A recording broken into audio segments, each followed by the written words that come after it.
The next matchup, we're going to talk about an AFC East battle, changing of the guard. The Patriots are diminished, looking at quarterback for next year already.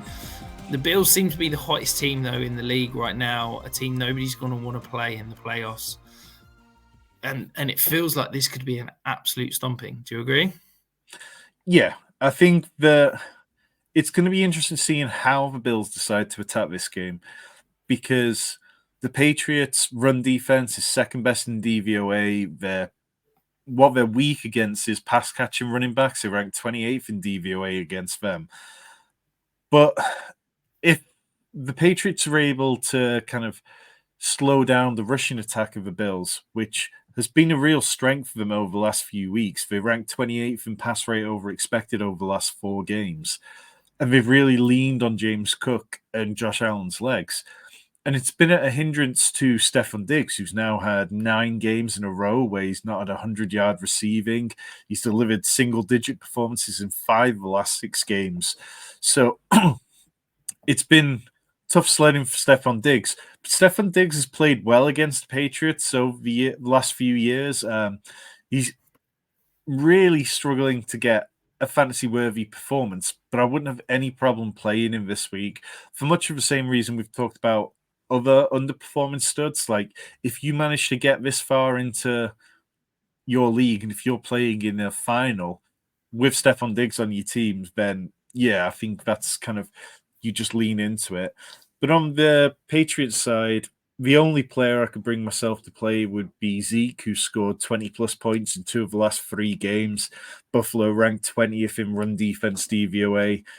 And I think that the Patriots are content to just give the ball to Zeke and just wind the clock down and all eyes towards the draft.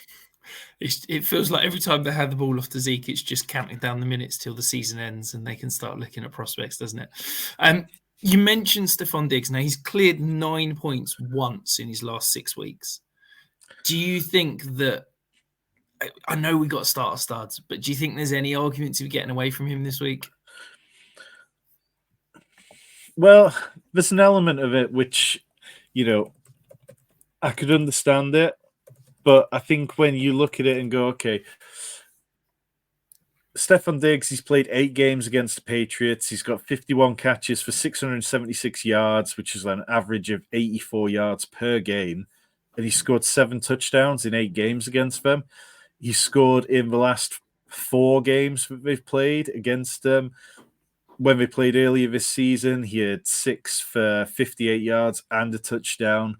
When they played in the playoffs or beginning of the year, he had 104 receiving yards and a touchdown. STEFON Diggs can get against this Bill Belichick defense, and they're a defense that are known for being able to take away the top options. So I think I'd just be more open to it than possibly most are.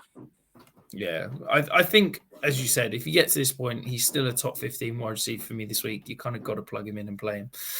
The question, though, from one of our members, Wonky Penguin, I think she does this every week just to be able to blame you, Tom, if you get it wrong. So no pressure again. But Josh Allen versus CJ Stroud, most important league.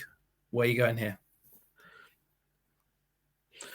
It's just hard to go past Josh Allen. I mean, he's been so consistently good this year. I think, yeah, CJ Stroud's facing a nice matchup, and I'd have him as probably a top 7, top 8 option this week, but I'd still go Josh Allen. Yeah, Josh Allen for me. I've got Allen at 3, CJ Stroud at 8. So there's a sizable gap there.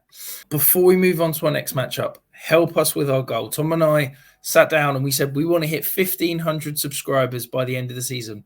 We are so close. We are so close.